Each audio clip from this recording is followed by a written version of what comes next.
Buenos días.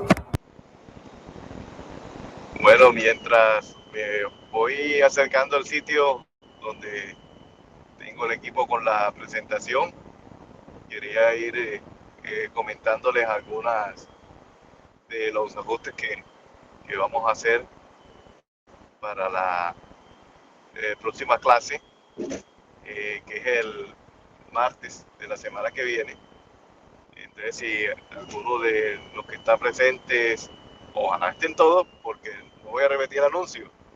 El martes o la semana que viene hay dos cuestiones que van a pasar. Una, el jueves, el, la universidad, creo que es 30 de abril, eh, decretó el Día de la Familia.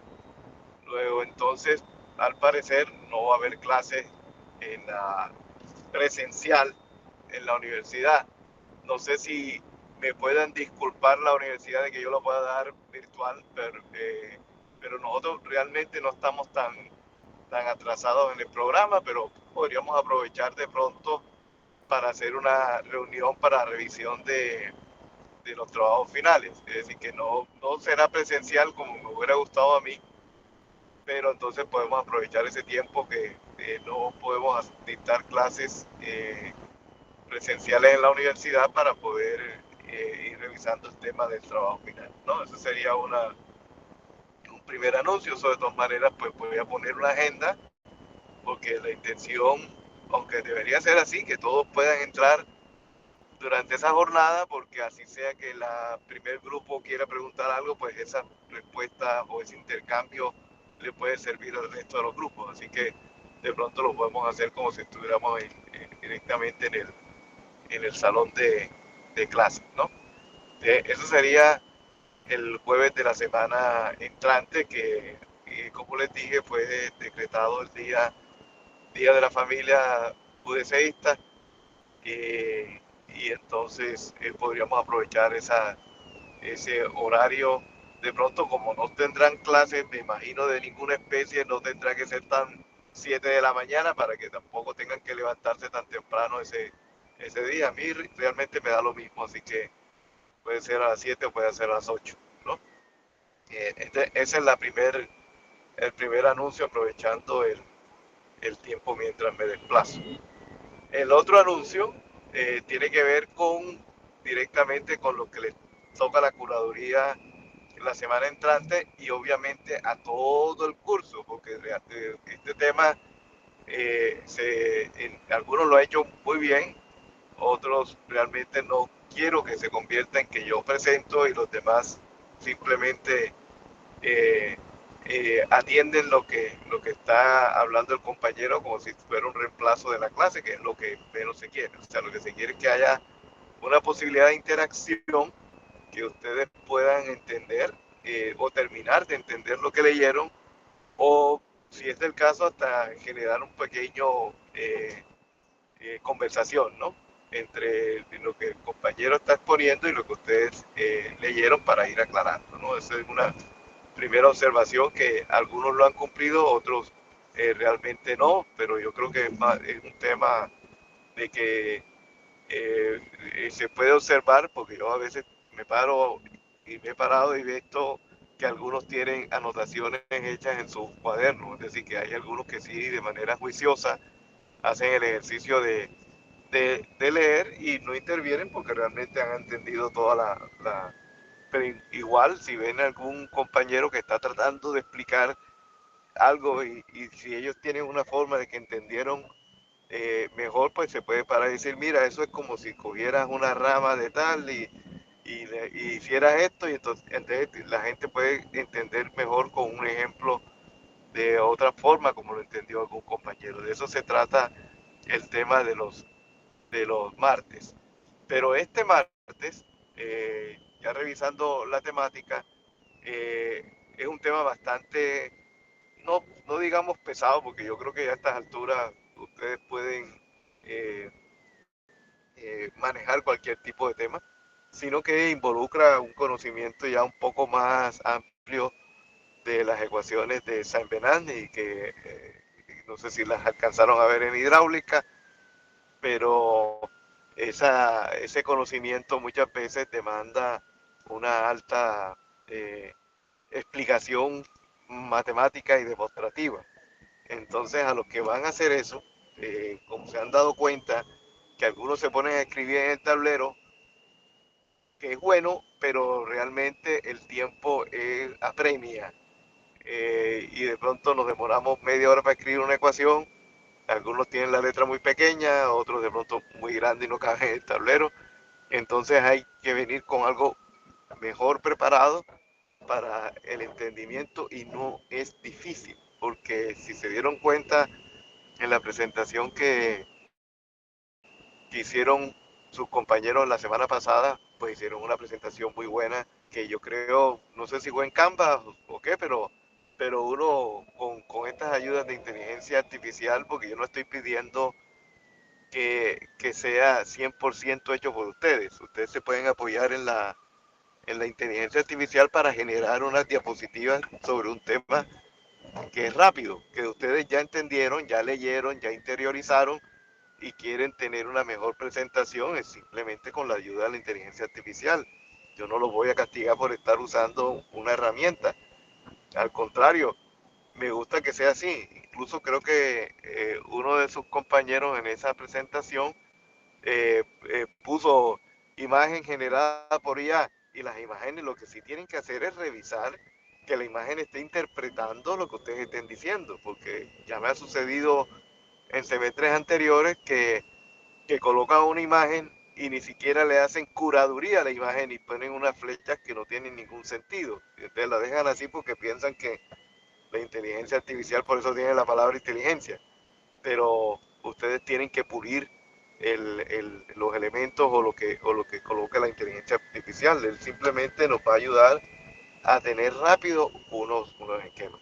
Si ustedes revisan, o lo han revisado y han utilizado el, el formulario fue hecho netamente con inteligencia artificial. O sea, ahí ustedes no van a encontrar, y lo que sí se hizo fue una curaduría entre varios estudiantes y mi persona, que cogimos y miramos, pero la inteligencia artificial nos generó el código, porque eso está hecho con un código especial, como si fuera un software de programación, nos generó el código. Y nosotros lo que hicimos fue hacerle curaduría al código, algunas cosas que estaban mal, y y eso lo hicimos rápido. O sea, no es, nos demoramos un poco porque era la primera vez, pero realmente es un trabajo rápido que se puede hacer.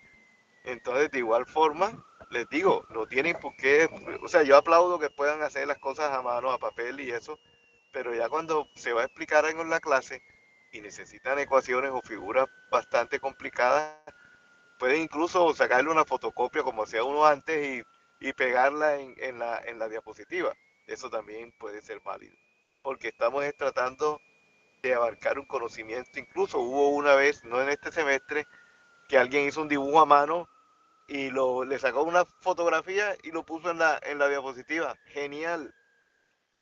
También, o sea, porque realmente a veces no le da uno tiempo de hacerlo de forma digital y emplea entonces su habilidad manual para hacer un dibujo. Tampoco era un super artista, porque algunos alguien me dijo, profesor, es que yo no sé dibujar. Es que no necesita ser un artista para hacer un dibujo técnico de ingeniería, ¿no? Bueno, entonces ya voy entrando a la zona donde están el equipo y ya me vuelvo a conectar.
Bueno, buenas de nuevo. No sé si me están escuchando. Sí, profe. Ok, perfecto. Estoy tratando de unirme por otro sistema, pero no veo la forma, no se quiere conectar. Pero bueno, ya estoy aquí nuevamente. Bueno, como les estaba diciendo en el camino, la intención es entonces que el martes que viene va a haber un cambio de lectura. O sea, ahora de pronto dirán, ya había leído lo otro. No creo, si no ya me estarían preguntando de qué se trata. Entonces, la lectura del martes que quedaría en mayo, la primera semana de mayo, que tiene que ver con lo que es el método racional modificado, entonces lo vamos a pasar para el próximo martes. Realmente es un método sencillo, o sea, si hemos entendido este tema de diagramas unitarios, pues el método racional es una simplificación. Entonces, una simplificación es mucho más fácil de entender que el mismo, que esto que estamos viendo o que acabamos de ver en la clase pasada. Aquí vamos a ver el complemento de esa clase. Estoy tratando de volverme a unir porque es que es mucho mejor la explicación desde la tablet, ¿no? Él está queriéndose unir con otra perfil.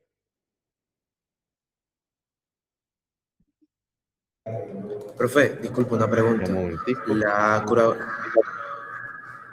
la curaduría de la siguiente semana, el método cinemático de escurrimiento superficial, sí queda normal, ¿cierto? O sea, sí, con normalidad. No, esa es la que estoy cambiando. O sea, todo mi discurso anterior era para decirles que la íbamos a cambiar. Eso no quiere decir, si ya lo leyeron, no quiere decir que no, no sea positivo que lo hayan leído.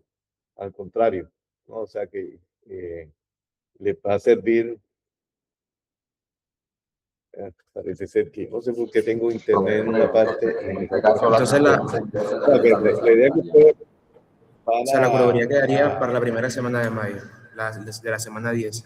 exactamente. O sea, tienen todo este tiempo para leer y disfrutar las ecuaciones de San Benán y ver la simplificación de esas ecuaciones y obviamente tratar de mirar su aplicación en lo que es el flujo superficial y otras, porque realmente es que conviene que sea así, porque cuando vayamos a hablar ya del tránsito de, de las de los hidrogramas, pues tenemos que partir de las ecuaciones de San Benán. Entonces yo creo que si le dedicamos ese martes a la ecuación de San Benán, es más fácil entender el resto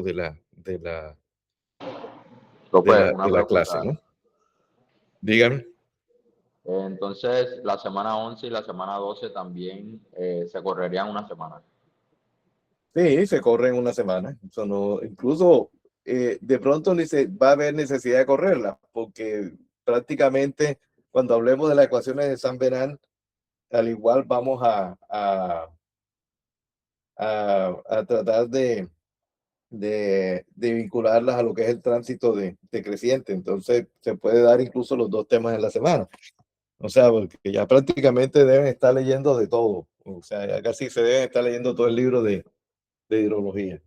Bueno, no se quiso conectar la tablet, así que vamos a mirar esto desde el computador. No sé qué es más difícil dibujar aquí, pero haré el intento porque se está demorando demasiado en conectarse el Wi-Fi. Intentaré nuevamente si se... Bueno, entonces, de todas maneras, en la, en la clase estamos viendo lo que es el hidrograma unitario y sintético, ¿no? Pero ahí creo que dos cosas que no hemos podido describir y que nadie lo ha hecho en las diferentes curadurías, y tiene que ver con lo que vimos al inicio de la clase pasada, que era la separación. En este caso es la unión de lo que es el flujo base, que es la que vemos ahí abajo de la, de la curva. Es decir, que aquí en la anterior vemos que nosotros con un yetograma que les contamos las pérdidas, tenemos la precipitación neta, y con eso pues hemos visto que se puede generar o se genera el hidrograma de escorrentía directo, ¿no? El DRH por sus siglas en inglés. Y a eso si le sumamos el caudal que viene por agua subterránea, que viene siendo el caudal base, nos da cuál es el caudal total que está pasando por el río, ¿no? Entonces, y vimos entonces que un hidrograma completo tendría esta forma, donde están los tiempos, el tiempo al pico, que sería desde que empieza la escorrentía hasta el punto máximo de la escorrentía, que hay un tiempo base que es desde que arranca la escorrentía hasta que termina, sería el tiempo base del hidrograma, que hay un tiempo lag, que es el tiempo de retardo, que va desde centro a centro, por así decirlo, es decir, del punto medio de la lluvia hasta el punto máximo de la lluvia, y el tiempo de concentración, que va desde que terminó la precipitación, la lluvia en el sistema, en la cuenca, hasta que hay un cambio de la pendiente que se siente, que es prácticamente donde se asume que ya todo el flujo de agua ha pasado, ¿no? Es decir, perdón, que todas las gotas están siendo o han evacuado durante todo el transcurso de su transporte alrededor de la cuenca, ¿no? Esos tiempos ya sus compañeros dijeron cuáles eran las ecuaciones para diferentes tipos de... Ahora vamos a concentrarnos en lo que es el flujo base, ¿no? Porque no lo hemos hablado realmente, estuve revisando y por eso lo traigo nuevamente hacia, hacia la clase. Un momentico, no sé.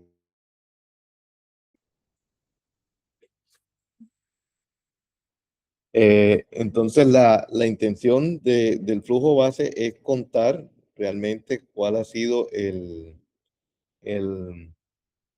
el flujo de agua subterránea. Si vemos acá en la diapositiva que aquí está la zona badosa, esta zona del suelo que no está completamente húmeda o llena de agua, los espacios vacíos. Entonces está ocupada por el agua en el suelo, y hay una parte que sabemos que es el agua capilar, que es el ascenso que hay de la zona saturada hacia la zona no saturada debido a los fenómenos de cohesión y del agua con respecto a lo que son conductos pequeños, ¿no? Y después viene la zona del agua subterránea. En esta gráfica me gusta porque si se fijan aquí está el flujo subsuperficial o el interflow, que es el parte del agua que llega hacia el arroyo también, y también está el flujo base, que es el flujo que llega del agua subterránea directamente hacia la corriente de agua, ¿no?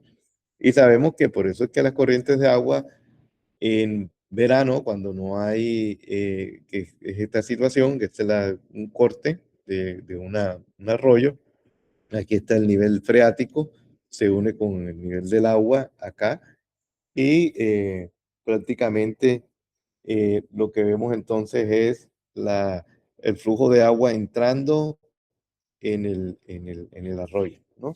Entonces, como eso lo hace de manera continua, eh, quiere decir que no llueve y de todas maneras ese flujo está existiendo.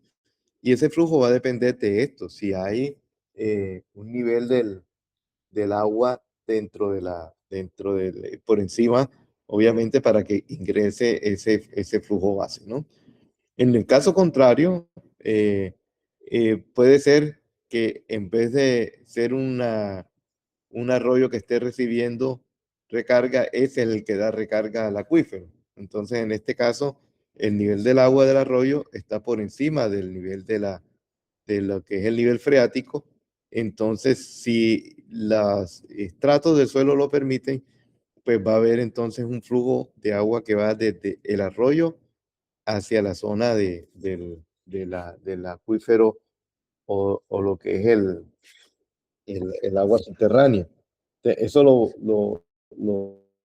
vemos en una zona de estudio que está haciendo la Universidad de Cartagena, que ustedes pues pueden ser testigos del trabajo de investigación que están haciendo incluso algunos profesores que están haciendo su doctorado en ingeniería estudiando el tema de la recarga de los acuíferos. Aquí tenemos en la zona norte de Cartagena el acuífero de Arroyo Grande.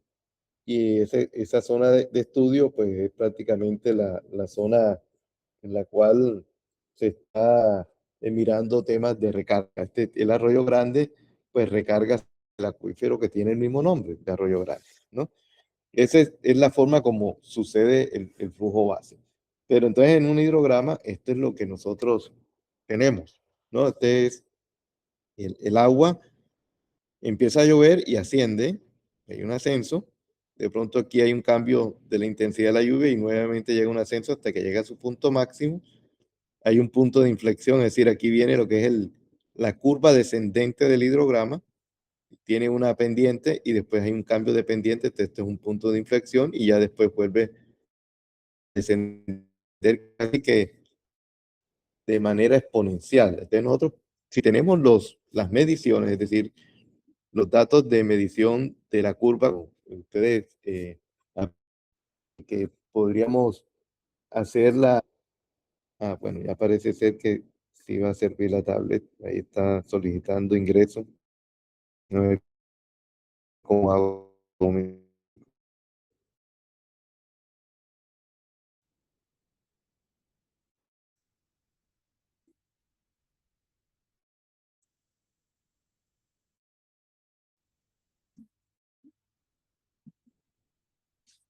Ahí estamos viendo en esa diapositiva varias formas de cómo, si ya tenemos ese registro, que es la línea continua negra de caudal, cómo poder sustraerle el flujo base.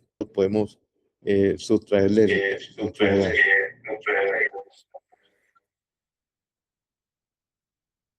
Ya, cortar ahí para que no haya feedback, ¿no? Listo. Bueno, entonces aquí, por ejemplo, hay varias formas de hacerlo. Cuando hay un descenso de del agua y después vuelve a ascender, entonces ese es un punto de inflexión en el cual hasta ahí llegó el flujo base. Entonces, podemos decir que que ese flujo base se mantiene constante durante el fenómeno de lluvia. Y entonces todo el agua que está aquí debajo de esta curva, que ya ustedes saben que si yo multiplico o integro el flujo versus tiempo, estoy hallando el volumen. Entonces, todo este sería el volumen de agua del flujo base. Y todo lo que esté arriba es lo que es producto de la precipitación efectiva. Todo lo que está arriba de ese flujo base es eso, ¿no? Esa es una manera de hacerlo, asumiendo que es constante. Otra manera que es subjetiva, por eso dice métodos subjetivos, es que unimos el punto bajo de la primera curva versus el punto bajo de la segunda, porque aquí vuelve nuevamente a ascender porque de pronto hay otro fenómeno de lluvia. Entonces yo uno estos dos puntos con esta línea recta y asumo que en este trapezoide aquí estoy teniendo, no sé por qué, ¿está marcando el láser o no?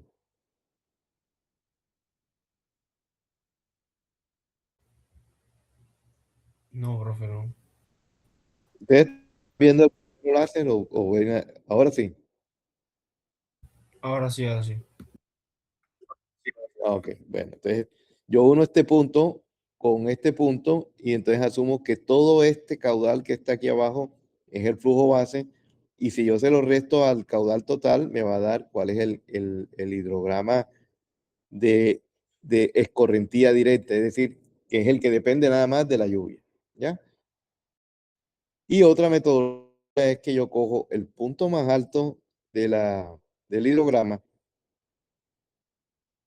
y vengo con una línea que va con la misma inclinación de base y lo uno con ese punto. Después, como sé que está lloviendo, sé que el suelo va a absorber agua, luego entonces va a haber un poquito más de flujo base, entonces cojo el punto de inflexión aquí y lo conecto con esta otra línea que viene como la tangente a la zona de caída y después uno estos dos puntos. Entonces, estoy asumiendo el flujo base, es decir, que el caudal de flujo base me va a dar cuál es el caudal de la correntía directa, ¿no? Veamos vamos a ver si lo puedo presentar acá. O sea, es una forma sencilla, y hice una tabla con un ejemplo. Vamos a finalizar acá un momento para ver si puedo presentar el Excel en una cosa sencilla donde flujo base, ya les presento.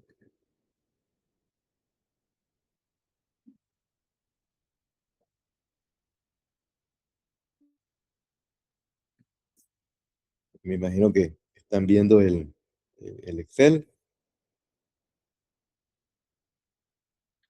Este es una cosa sencilla donde está el, el tiempo, es decir, esto está en minutos, el flujo en metros cúbicos segundo. Entonces, si uno hace, esto quiere decir es el flujo registrado dentro del agua. Entonces, si uno inserta aquí una gráfica, vamos a ponerlo con, con, con puntos, perdón, esta no es, esta es versión. Vemos el hidrograma, ese sería el hidrograma, lo voy a ampliar para que lo vean con mayor detalle, ¿no? Entonces, vemos que el agua va bajando y llega a un punto mínimo que es alrededor de 0.4, que es a los 60 minutos, y después sube. Quiere decir que hay una respuesta a una lluvia. Entonces nosotros podríamos verificar, por ejemplo, en ese punto de aquí, no quiere, en este punto viene siendo el flujo base. Entonces yo lo puedo hacer de varias formas. Puedo decir, como lo fácil es decir, hombre, esta línea casi recta que está aquí, de punto 4, decir que todo rectángulo aquí abajo siendo flujo base. Todo esto viene siendo base. Entonces, el caudal que está registrado le quito el flujo base. Entonces, el flujo base yo 4, te arranca desde aquí, 0,4, todavía no, el flujo va a ser 0,5, 0,45, si están viendo, les aumento el tamaño. Entonces, es 0,4 de aquí hasta que yo, ¿cuál? Profe, se le escucha entrecortado. El flujo medido a medida, miércoles. Bueno, vamos a ver si parece ser que hay problemas con la red. Sí, me acerco más a la red, sí, sí. Mejoro la... Listo, ¿me están escuchando mejor? Sí, profe. Sí, profe. Listo. Entonces, eh, aquí yo deslizo pues todo y me da que esto que está aquí viene siendo ya el hidrograma de escorrentía directa. Es decir, que en los 60 minutos es cero porque apenas está lloviendo y después se eleva 1,3 metros cúbicos segundo, que sí corresponde a lo que produjo la lluvia. Y así sucesivamente, este cuadro en esta parte me está dando es el hidrograma de escorrentía directa. Es como si yo corriera el eje X y lo subiera aquí en este caso, ¿no? Y asumir que, bueno, todo esto que está en esta curva viene siendo la escorrentía directa. Entonces, si yo a ese, vamos a dibujar ahí, vamos a ponerlo en azul. O sea, si yo calculo el área bajo esta curva, solamente hasta ahí, no estoy hallando todo hacia abajo porque lo demás es flujo base. Entonces, todo este volumen de agua, si lo divido entre el área de la cuenca, me va a dar la que es la precipitación efectiva, es decir, cuánto fue lo que realmente cayó en milímetros. No cayó, pues prácticamente lo que cayó y se volvió escorrentía, porque lo demás se perdió. Es decir, que si yo puedo medir la precipitación total, es decir, cuánto es el P, y sé por este método cuánto es el P sub E, entonces yo puedo saber cuál es ese coeficiente de escorrentía. Es decir, yo puedo decir, hombre, aquí cuando cae una lluvia de 100, escurre 80. O si cae una lluvia de 100, escurre 20. Es decir, que hay un porcentaje de que la lluvia se transforma en escorrentía, que va a depender de muchas cosas que ya ustedes saben, de la vegetación, del tipo de suelo, de la impermeabilidad, de muchas otras cosas que hacen que obviamente haya ese proceso de escorrentía, ¿no?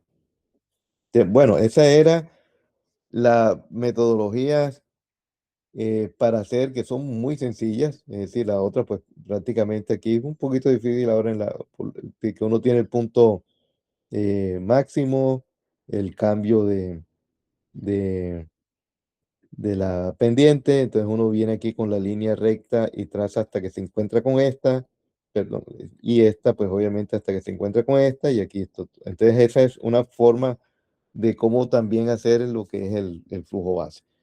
No hay una literatura que nos diga esta es la más adecuada o no. Ha habido estudios en los cuales la gente dice, esto es perfecto para una zona con bosque, esto es perfecto para una zona urbana, esto es perfecto para tal zona, y así, pero realmente no es muy contundente lo que es.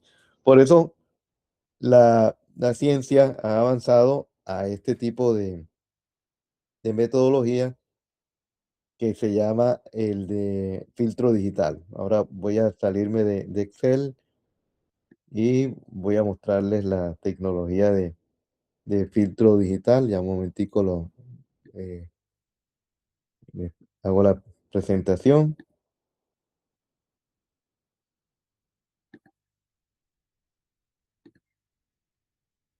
Nos vamos a las diapositivas nuevamente.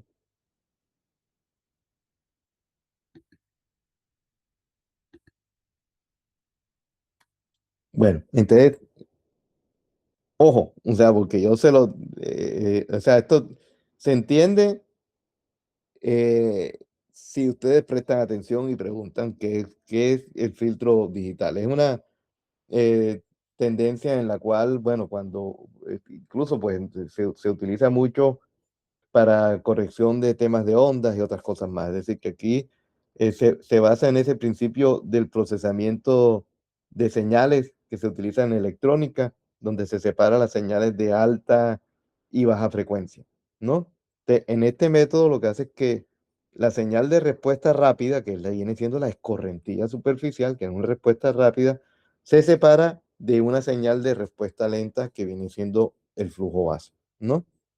Entonces se aplica sobre si tenemos una serie temporales de caudal, que es el hidrograma, utilizando una ecuación recursiva que lo que hace es que suaviza la curva de caudales teniendo en cuenta el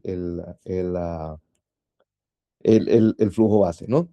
Entonces, esta gráfica que ustedes ven ahí, como les dije, hecha a mano, o sea, no es necesario, hecha a mano con ayuda obviamente, de elementos para hacer el dibujo que salga un poquito recto en algunas partes, pero esto es a mano.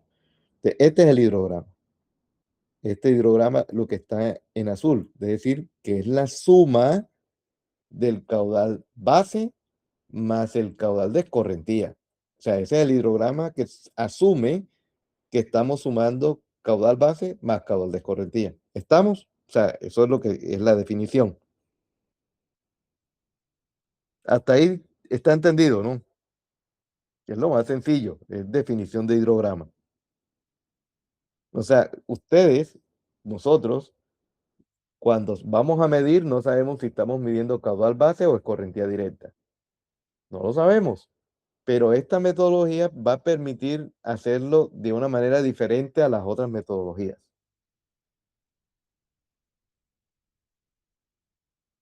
Ustedes están viendo la pantalla. Justo ahora Sí. debo de compartir. Sí, porque no veo, en el monitor no me aparece la pantalla compartida, pero si la están viendo, ustedes por lo menos me dicen, o sea, que tenemos la línea azul que es el hidrograma. Bueno, ahora vienen los elementos de ese hidrograma. Entonces, vamos a partir. Profe, disculpe, yo no veo la pantalla. Profe, no está compartiendo pantalla. Ah, ok, eso fue lo que pregunté, me dijeron que sí. Un momentico, entonces veo qué ha pasado.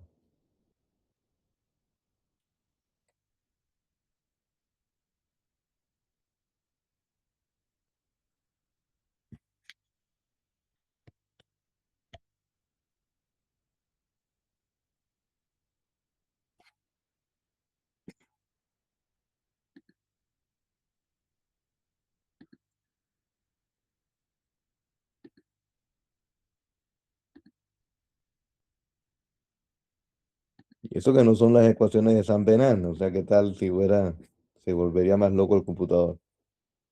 Ahora sí, hablen porque si no quedo hablando solo y no estoy mostrando sin creer que estoy mostrando. A mí sí, a mí sí me sale. Ok, bueno, listo. Ahora sí, Entonces les decía, esta es la curva del hidrograma total. Está compuesto entonces, aquí está el eje, es el tiempo y el caudal, es un hidrograma. Aquí vamos a ver en el tiempo t y en el tiempo t más 1, es decir, vamos a calcular esto cada delta t, cada cambio de tiempo, es decir, entre t y t más 1. En el t hay un caudal base en el tiempo t y un caudal de escorrentía directa en el tiempo t. La R es de runoff, que es en inglés escorrentía, y B, base, es lo mismo caudal base, ¿no? Este sería que en el tiempo t tenemos un caudal base que se suma al caudal de escorrentía, ¿no? Y en el t más 1 tenemos igual, aquí se lo puse en verde, el caudal base en el tiempo t más 1 más el caudal de escorrentía en el tiempo t más 1. Lo que yo conozco realmente es toda esta distancia, de aquí a aquí, es decir, yo conozco todo este caudal, que es lo que yo registro, no sé cuál es base ni cuál es el de escorrentía, que es el QT más 1. O sea, QT más 1 viene siendo entonces todo este registro de caudal. Entonces, lo que se hace es que se plantea una ecuación en la cual el caudal de escorrentía depende de los caudales en el tiempo t y en el tiempo t+1. Es decir, va a depender este caudal de escorrentía, pues va a depender de cuál fue el caudal anterior y cuál es el caudal en el tiempo t+1, del caudal total. Aquí tenemos la ecuación que se plantea. Dice que ese caudal de escorrentía en el tiempo t+1, que es esta línea azul, es igual a un alfa. Ya veremos que ese alfa pues tiene valores entre 0.9 y 0.995, que depende mucho de la respuesta del sistema, de la cuenca. Alfa, que multiplica al caudal total en el tiempo t, más 1 más alfa sobre 2, que multiplica el diferencial del caudal total en el tiempo t+1 menos el caudal total en el tiempo t, ¿no? Como si estuviéramos haciendo una especie de pesos del promedio, etcétera, ¿no? Entonces, aquí lo dice, QR t+1 es la escorrentía directa en el tiempo t+1, ¿no? Que sería esta línea azul. Ahí estamos separando la señal del caudal total del cambio repentino o de la respuesta rápida, la señal de respuesta rápida que viene siendo eso. Entonces, nosotros calculamos este valor si ese valor de escorrentía es cero, siempre y cuando calculamos esto nos da un valor negativo, porque el caudal de escorrentía no puede ser negativo. Te quiere decir que este caudal de aquí va a ser mayor que este, entonces ya quiere decir que se acabó la escorrentía o no ha comenzado la escorrentía. Que si el valor de este cálculo nos da negativo, tenemos que decir que el caudal de escorrentía es cero, ¿ya? Lo que hicimos en la tabla de Excel, que cuando todavía estaba, no había iniciado, pues bueno, es cero, porque no podemos decir que el caudal de escorrentía va a ser negativo, ¿no?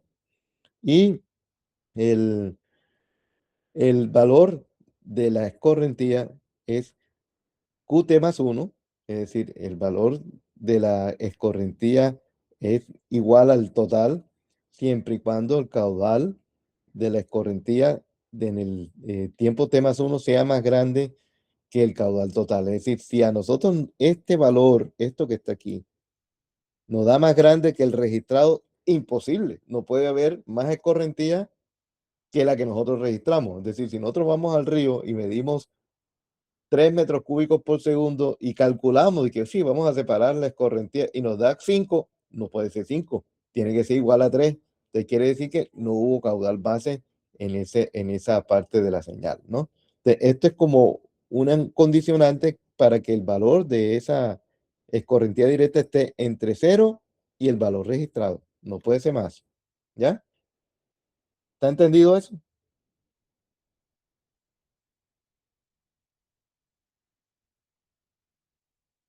Listo, profe. Bueno, adelante. Entonces, el flujo base sería, hombre, si yo estoy calculando con esta ecuación el caudal de escorrentía, pues el flujo base simplemente es el caudal que yo registré menos el caudal de escorrentía. Entonces me da el flujo base. Entonces, aquí con esta ecuación, yo calculo, si este es el que yo registré, el que yo medí, y este es el que yo calculo que es el de escorrentía, entonces aquí estoy calculando el flujo base de toda la forma del hidrograma sin necesidad de estar imaginándome temas de líneas rectas o no rectas, porque realmente no tienen un asidero bastante fuerte en lo que es un tema físico. Este es un tema robado, por así decirlo, de ingeniería electrónica, de procesamientos de señales, donde estamos separando esas señales que da, porque esto estamos, y creo que uno de sus compañeros lo habló en la clase pasada, hay un pulso y una respuesta, y entonces esa respuesta estamos suavizando cuáles son las respuestas rápidas y cuál es la respuesta lenta.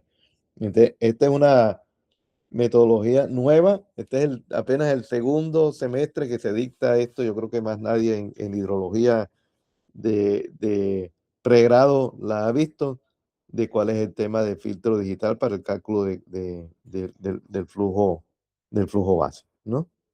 Ya entendido eso, es decir, ya ustedes saben ahora que si tienen un hidrograma en el cual, vamos a ver el hidrograma, en el cual tienen todo este valor y les digo, necesitan separar el caudal base, lo pueden hacer por estas metodologías simples o utilizando filtro digital, ¿no? Entonces ya podemos separar lo que es el hidrograma de escorrentía, ¿no? De escorrentía directa, que es la respuesta a la lluvia. Una moción de simplemente para hablar del tiempo de concentración, que creo que en algunos, no en todos, hubo una confusión sobre el tiempo de concentración. Simplemente decir que el tiempo de concentración, ya la definición la saben ustedes, es el tiempo que toma el agua en viajar desde el punto más alto de la cuenca por toda la longitud del canal hidráulico hasta que sale, ¿no? Y el tiempo de retardo, como lo dijo su compañero en la curaduría, es el 60% de ese tiempo de concentración. Más o menos se acepta, ¿no? Pero obviamente hay otras teorías para llegar a una cifra un poco menor o mayor sobre el tiempo de retardo, ¿no? Entonces, nosotros vimos que hay varias fórmulas. Yo les dije, hay un artículo realizado por el profesor Oscar Coronado y compañía, donde miraron diferentes tipos de ecuaciones. Y aquí, pues simplemente para decirles que la más utilizada en Estados Unidos, pues tiene que ver en que la cuenca o la línea de flujo en la cuenca, pues se separa en tres partes. Una que se le conoce como el sheet flow, que es esta parte de aquí, que es simplemente que el flujo va de manera laminar sobre la parte alta de la cuenca y luego se concentra, es decir, que todas estas láminas que van descendiendo se concentran no, ni siquiera todavía es un canal, sino que prácticamente la lámina de agua va siendo mayor y por eso se llama el flujo concentrado bajo. Para cuando ya encuentra el canal, que sería el channel flow o el flujo en el canal, quiere decir que ya aquí viene viajando en un conducto. Llámese canal, bueno, puede ser una tubería en algunos casos, pero realmente un canal ya definido que se ve en el terreno y ya llega aquí, por ejemplo, el punto donde nosotros vamos a hacer el análisis o el estudio. Entonces, cada uno de estos tiempos los sumamos y nos da el tiempo de concentración. Entonces ahí viene la metodología del servicio de los Estados Unidos, del NRCS, que fue el que vimos. Ya solamente para repasar, ahí está la ecuación que depende de un coeficiente de Manning, de la longitud de donde se desplaza el agua. Ya recuerden que el máximo es 100 pies, ahí me devuelvo. Hasta 100 pies se puede dar ese flujo, ya después se considera que está concentrado. Pero tenemos que tener un valor de la precipitación en 24 horas que tenga un periodo de retorno de 2 años para utilizarlo en la ecuación y la pendiente que está en pies sobre pies. Acá lo mismo, ese solamente para el flujo laminar. Ahí están las tablas donde se cogen los valores de Manning. O sea, este Manning, les repito, no es el Manning de los canales. O sea, para que no vayan a coger una tabla así, yo cogí el Manning de Ventechou de canales, no es. No, ustedes tienen que coger de esta tabla. Y bueno, y para cada uno de los flujos, pues ahí están las ecuaciones, ¿no? Entonces se suma y nos da el tiempo de concentración, es la suma de esos tres. Entonces, ya después, y que inclusive si nosotros tenemos la longitud y la velocidad, podemos calcular cuál es el tiempo de concentración o de la fase donde esté de muchos en el examen, yo sinceramente se los puse para que sea más fácil, les di longitud y velocidad, entonces ya ustedes saben que el tiempo es longitud sobre velocidad. Entonces no tenían que utilizar ninguna fórmula fantasiosa para calcularla por tramos, porque ahí está la longitud y la velocidad. O sea, lo hice de forma para que fuera más fácil el cálculo sin tener que enfrentarse con las ecuaciones. Pero si ya tenemos mediciones de longitud y velocidad, pues obviamente usamos esa medición de la velocidad del flujo antes que las ecuaciones, ¿no? Ya las demás son ecuaciones de tiempo de concentración que todos pues las hemos visto. La única que aquí les señalo en este caso, que esta es la del Ministerio de Obras Públicas de España, que el tiempo de concentración, el resultante da en horas, en otras da en minutos, la longitud aquí del cauce es en kilómetros, la pendiente en metros. Tengan en cuenta nuevamente, aquí está otra que es la más famosa, la de Kirchhoff. Tengan en cuenta el tema de las unidades para el cálculo de los tiempos de concentración, ¿no? Y no solamente eso, sino si ustedes, algunos que han visto el artículo del profesor Coronado, y no solamente el artículo, sino así como está acá en las conferencias, que también, este es del libro del Ministerio de Obras de España, donde dice cuáles son las limitaciones de cada una de las ecuaciones, cuándo se debe usar dependiendo del área de la cuenca, el tipo de cuenca, etcétera. Es decir, que también ahí tenemos nosotros esa información. Y como les dije, existe un gran número, o sea, ahí están varias de las ecuaciones, o sea, no es para mirarlas una en detalle, sino para decir que existen todas las ecuaciones del mundo. Es más, Cartagena tenía una ecuación que se aplicaba para Cartagena, que era algo que se llamaba la de velocidad, tenía una constante que era para Cartagena nada más. Ya esa se ha dejado de usar porque Cartagena ha cambiado bastante, pero lo que les quiero decir es que hay un sinnúmero de ecuaciones, ¿no? Y que si tenemos la medición, bueno, es mejor la medición. Si no, tenemos que asumir la del el Servicio Nacional de Conservación de Suelo de los Estados Unidos, que sería la mejor aproximación, o si no, utilizamos estas ecuaciones. Y aquí está una página web que le calcula a ustedes todos los tiempos de concentración de toda la fórmula que ustedes quieran y les haya entonces cuál es eh, el tiempo de concentración promedio que pueden utilizar para sus cálculos, ¿no?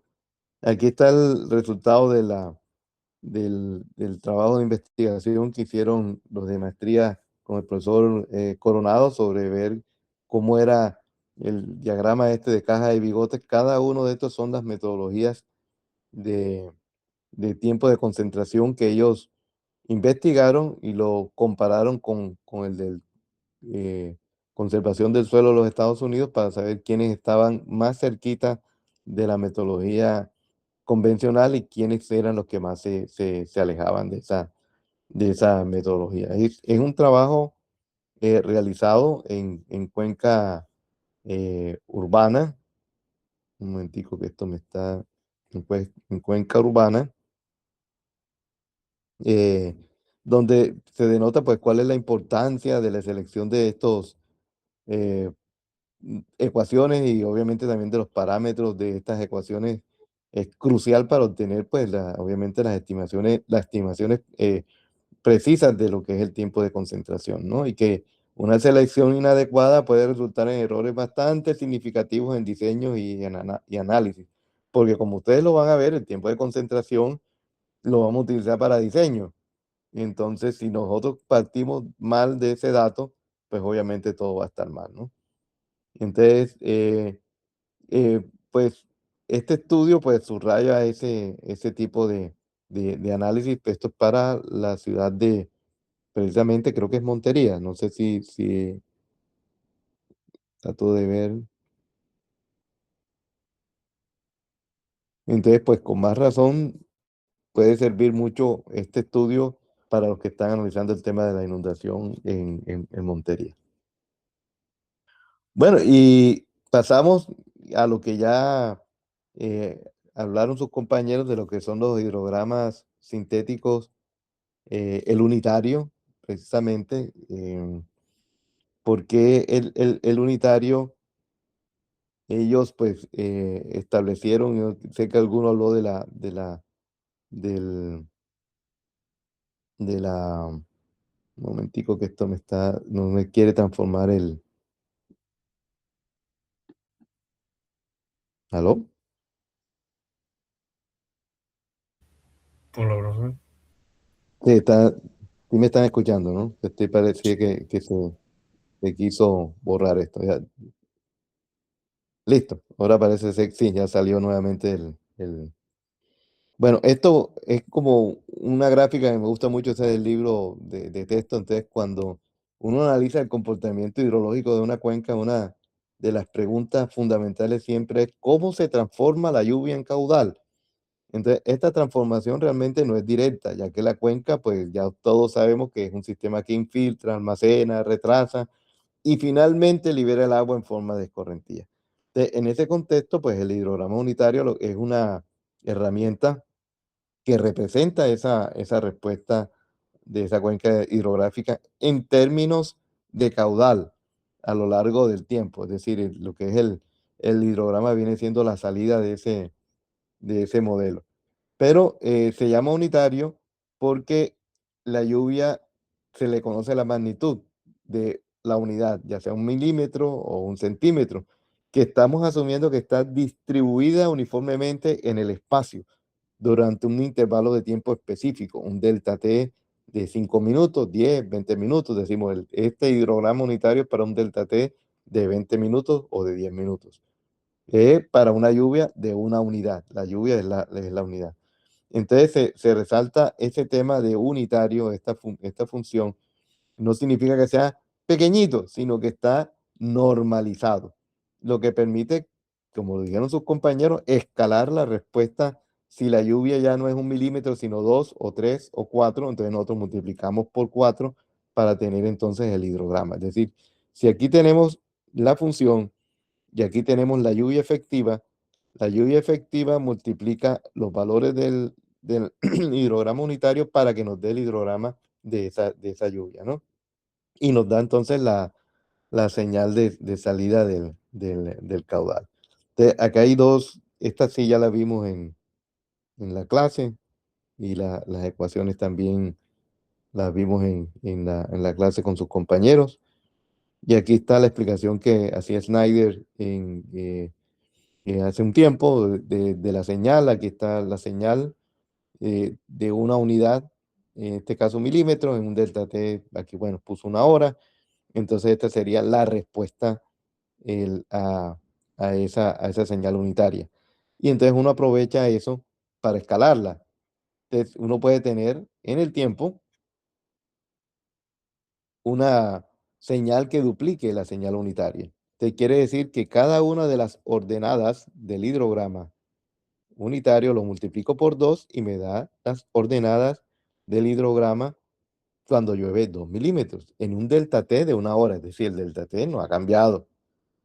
Igual, yo puedo desplazar, es decir, el hidrograma para sumar. Es decir, si en la primera hora llovió 1 milímetro y en la segunda hora llovió otro milímetro, entonces, y así puede llover 3 milímetros, 4, lo que quiera. Total que este es un ejemplo solamente para mirar esa propiedad en la cual si llueve 1 milímetro, yo tengo aquí el hidrograma unitario del primer milímetro y después tengo el otro hidrograma unitario del segundo milímetro y yo puedo sumar las ordenadas de cada uno de los para formar el hidrograma de respuesta de una lluvia de 2 horas donde cayó 1 milímetro, ¿no? Entonces ahí podemos hacer esa estimación, ¿no?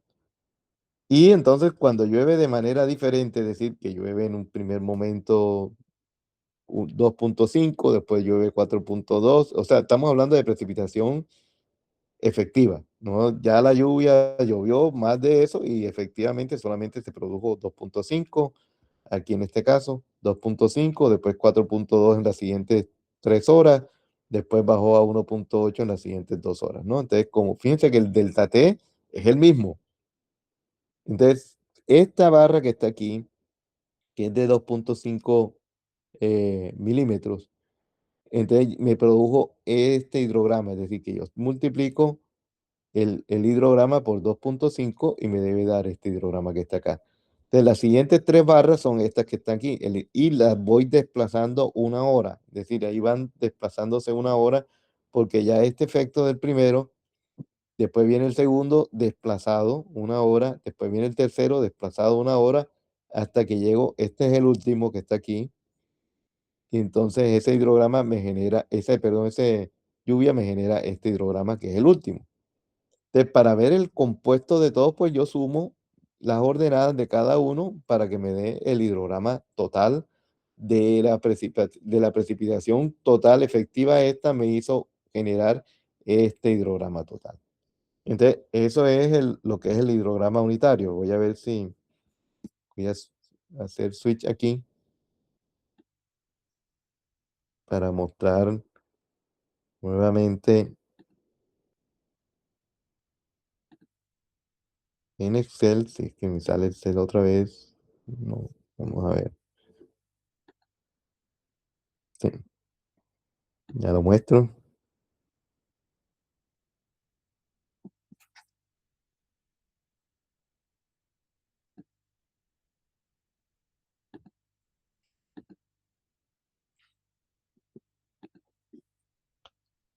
Este es un ejemplo de lo que es un hidrograma unitario. Pues aquí está el tiempo. Este es el hidrograma unitario, es decir, lo que se genera en una cuenca de 20 kilómetros cuadrados, en una lluvia de delta T de 20 minutos, donde la precipitación fue de 1 centímetro. Es decir, esa es la unidad. Esto fue el caudal que se presenta en esa. Entonces, por ejemplo, si llueve 2 centímetros, sencillo. Entonces, pero esto está dibujando en vez de estar.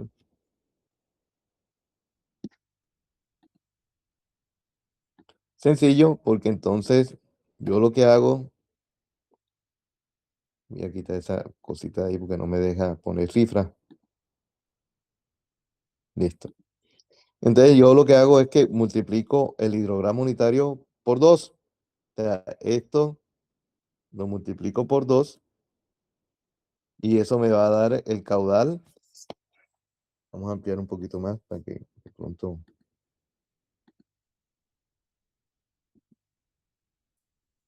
Entonces me va a dar cuál es el caudal con una precipitación del doble, de 2 centímetros. Entonces, este sería el hidrograma. Es decir, tengo el tiempo aquí y tengo el caudal acá y ustedes lo pueden dibujar y les va a dar una curva del hidrograma que entonces está representando el caudal en metros cúbicos segundo, si está en esas unidades, para una precipitación de 2 centímetros, ¿no? Entonces, lo que yo les dije, si nosotros, por ejemplo, yo cojo este hidrograma, vamos a dibujarlo a ver si rápidamente para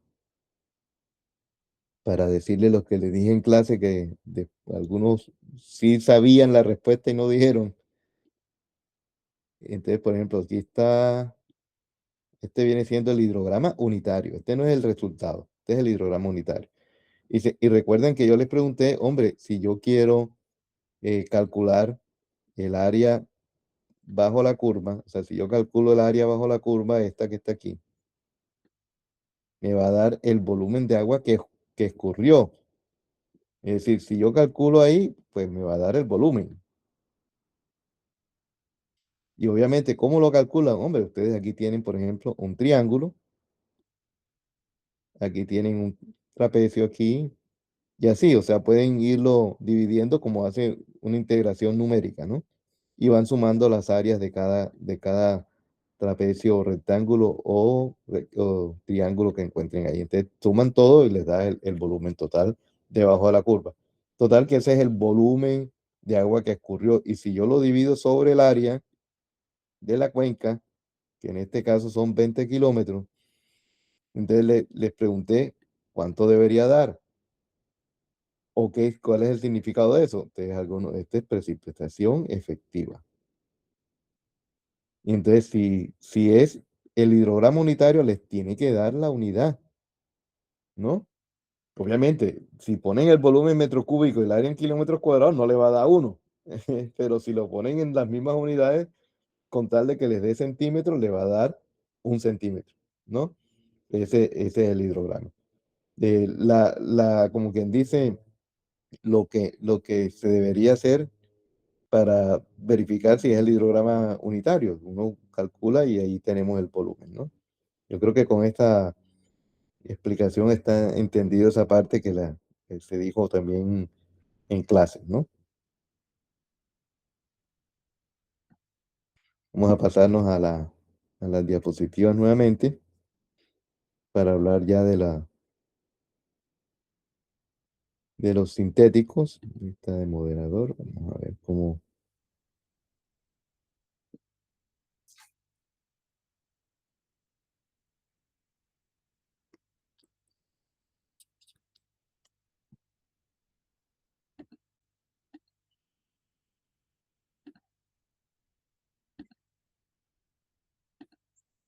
Listo, aquí está nuevamente ya, bueno, esto fue lo que explicamos. Y los hidrogramas sintéticos, que sí, esto sí es mucho más fácil, son ecuaciones en las cuales uno calcula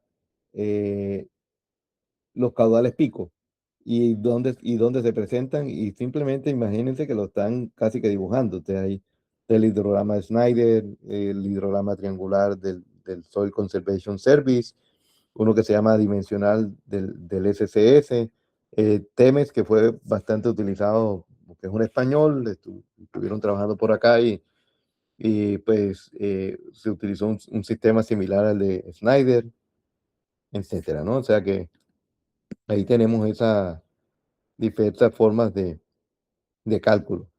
De que cuál, bueno, habría que revisar, obviamente estos son sintéticos, quiere decir que aplican a cualquier cuenca, pero no quiere decir que estemos cercanos a la realidad, ¿no? La idea para acercarnos a la realidad es ver realmente en el tema de coeficientes, etcétera, qué es lo que realmente produce esa respuesta, ¿no? Entonces, pero si no tenemos datos, es aceptado en la metodología de hidrología utilizar cualquier tipo de hidrograma sintético, ¿no? Acá vamos a mirar está el tiempo. Este es el hidrograma de Snyder. Tiene una ecuación para el tiempo de retardo que depende de un coeficiente de tiempo que es adimensional. Aquí están los valores. Esos son los valores que uno podría calibrar para saber cuál es el que más acertado es de la cuenca, por la multiplicación de la longitud del cauce principal y la longitud L sub C, que viene siendo, en este momentico pongo el láser otra vez, que viene siendo la longitud desde la salida hasta el centroide de la cuenca. O sea, son valores que dependen de la geomorfología, elevado a la punto 3. Esto nos da el tiempo de retardo. Entonces, fíjense que no es punto 6 el tiempo de concentración, ¿no? Para el hidrograma de Snyder. La duración de la lluvia viene siendo entonces este tiempo de retardo calculado sobre 5.5 nos da la duración de la lluvia efectiva. O sea, cuánto duró la lluvia efectiva. Y el tiempo al pico, entonces sí se calcula sumando el tiempo de retardo con esta ecuación más cuánto duró la lluvia entre dos, porque es del centroide hacia el tiempo de retardo, ¿no? Entonces ese nos da el tiempo al pico. Y ese se calcula porque después lo necesitamos para la ecuación del caudal pico. Es decir, cuál es el máximo caudal que se registra. Entonces nosotros podemos colocar aquí el tiempo al pico, acá un coeficiente de caudal que está entre 0.56 y 0.69 por el área de la cuenca, que se coloca en kilómetros cuadrados. ¿Para qué? Para que el caudal nos dé en metros cúbicos segundos. Entonces, para que no vayan a hacer transformaciones de unidades ahí, porque ya la constante se está absorbiendo algunas unidades, ¿no? Entonces, ahí nos da apenas un punto, que si yo les digo, póngame ese punto en un diagrama de tiempo versus caudal, ustedes lo pueden colocar porque ese es el punto donde el cual se concentra todo, es el tiempo al pico. Te ponen, si el tiempo al pico les dio 10 minutos, a los 10 minutos ponen el máximo caudal y ahí tienen un puntico del hidrograma. La demás se dibuja a partir de ese pico. Los demás caudales repartidos en el tiempo. Entonces hay varias formas de hacerlo. Uno, que es el más sencillo, es el hidrograma triangular del SCS. Tiene sus propias ecuaciones. Vean que el tiempo al pico es la mitad de la duración de la lluvia más 0.6 el tiempo de concentración, el tiempo base, que viene siendo todo este tiempo que dura el hidrograma, tiempo base, ¿no? El tiempo pico, que ya lo tienen aquí, el caudal pico lo calculan con esta ecuación, es decir, que tenemos este punto, y lo que hace de manera sencilla este método es que dice, bueno, en el tiempo cero el caudal es cero, en el tiempo pico el caudal es el caudal pico, y en el tiempo base quiere decir que ya pasó la escorrentía directa, el caudal nuevamente vuelve a ser cero. El caudal de escorrentía directa, acuérdense que si hay caudal base no es cero porque hay agua que llega por el agua subterránea, ¿no? Pero este es el de escorrentía directa. Si esta es la precipitación neta con su duración, nos da un diagrama triangular. Y ustedes dirán, bueno, pero si es que triangular, eso no se comporta de manera triangular. Yo sí, está bien, pero ustedes pueden tener una lluvia y dividirla en varios, así como lo estoy tratando de dibujar. Es decir, en el mismo delta T de tiempo, de duración, pues podemos tener un hietograma. Entonces, para cada lluvia, por ejemplo, aquí ya hicimos ese diagrama. Entonces, aquí calculamos otro triángulo desplazado. Si la duración es 5 minutos, 5 minutos, después aquí llovió esta cantidad, entonces tendríamos otro triángulo y después llovió este poquito aquí, entonces aquí tendríamos el último triángulo, vamos a hacer un poquito más pequeñito y ahí sería más o menos así. Entonces, si yo quiero saber el hidrograma usando el triangular, pues yo lo que hago es sumar las ordenadas de cada uno. Entonces, por ejemplo, hasta aquí viene siendo recto, es decir, todo esto viene siendo el caudal. Después yo sumo este más este y sigo, o sea, el hidrograma va creciendo, perdón, el valor, y podría ser así, ¿no? O sea, que yo voy sumando los valores por ejemplo, en este tiempo, tengo este valor aquí, tengo este valor aquí, tengo este valor acá y tengo este valor acá. Es decir, tengo que sumar 4 valores para que me dé el valor aquí del hidrograma total. Y eso yo le pregunté, ahora no recuerdo a uno de sus compañeros que si él era capaz de hacerlo, me dijo que sí, y realmente es muy sencillo en Excel, porque ustedes tienen la lluvia, el dietograma, y simplemente van desplazando el resultado del caudal y la línea donde se van a ir sumando los caudales de esa manera como lo estoy mostrando aquí de forma gráfica, ¿no? Entonces, este es cuando la respuesta es un triángulo. Pero entonces el Soil Conservation Service dijo, no, bueno, esto es una simplificación, podemos hacer que la forma no es triangular, sino es una forma de un hidrograma, es decir, por cada precipitación con una duración de, la forma no es triangular, sino esta que está aquí, ¿no? Que es la que ustedes conocen como un hidrograma. Entonces dice, bueno, aquí tenemos no el tiempo, sino la relación tiempo sobre tiempo al pico, y aquí la relación del caudal sobre caudal pico. Entonces, si ustedes ven el máximo caudal, el máximo valor aquí es 1. Quiere decir que el caudal sobre el caudal pico, cuando llega al tiempo al pico, va a ser el caudal pico. No sé si me explico. O sea, si ustedes están relacionando caudal sobre caudal pico, y cuando llega al pico sería caudal pico sobre caudal pico. Entonces, caudal pico sobre caudal pico es 1. Entonces, aquí este valor 1 con el valor de 1 del tiempo sobre tiempo al pico, porque aquí ustedes están metiendo el tiempo sobre el tiempo al pico. Pero cuando el tiempo es igual al tiempo al pico, sería tiempo al pico sobre tiempo al pico, da 1. De 1 y 1, ¿no? Entonces es un hidrograma adimensional con valores de caudal de 0 a 1. Entonces, lo único que hay que hacer cuando van a construir este hidrograma es que si la lluvia, por ejemplo, el tiempo al pico lo calculan y le dice que el tiempo al pico es de 2 horas, entonces todos estos valores que están aquí lo multiplican por 2.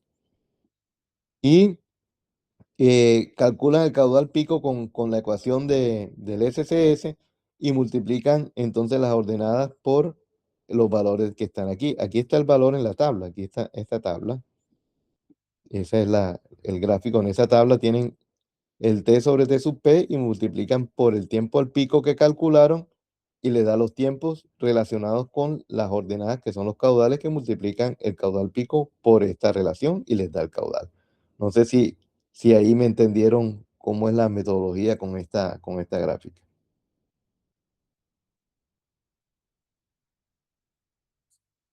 ¿Está entendido o no está entendido?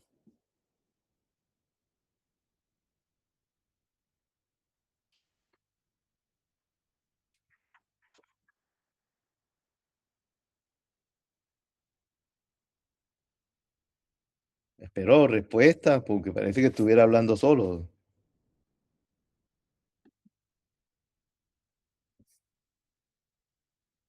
Ok, o sea, la idea entonces es que una de las formas de tener esto, pues obviamente en Excel, uno obtiene esta tabla en Excel y calcula en una celda el tiempo al pico y el caudal pico con las ecuaciones que vimos anteriormente, se multiplica y se genera entonces de manera inmediata lo que es el hidrograma, ¿no? Entonces eso pues es lo más sencillo que podremos hacer, ¿no?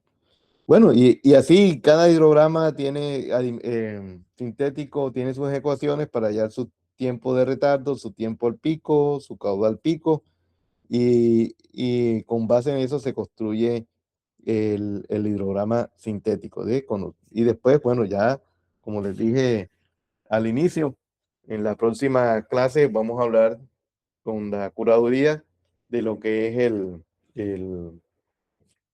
el método, el método de racional, ¿no? No vamos a hacer sino el método racional, que es prácticamente un método sencillo, para después hablamos de las ecuaciones de cinética del agua, y ahí sí vamos avanzando en lo que es el tránsito de crecientes en hidrología, ¿no? Entonces, yo aspiro que con esto ya damos por sentado el tema de hidrogramas unitarios, hidrogramas sintéticos. Ahí, como la invitación siempre es a leer y también hacer ejercicios que tengan que ver con la construcción de estos hidrogramas, ¿no? Bueno, jóvenes, dejamos ahí. Ahora ya me tengo que desplazar hacia la otra clase. Estamos hablando.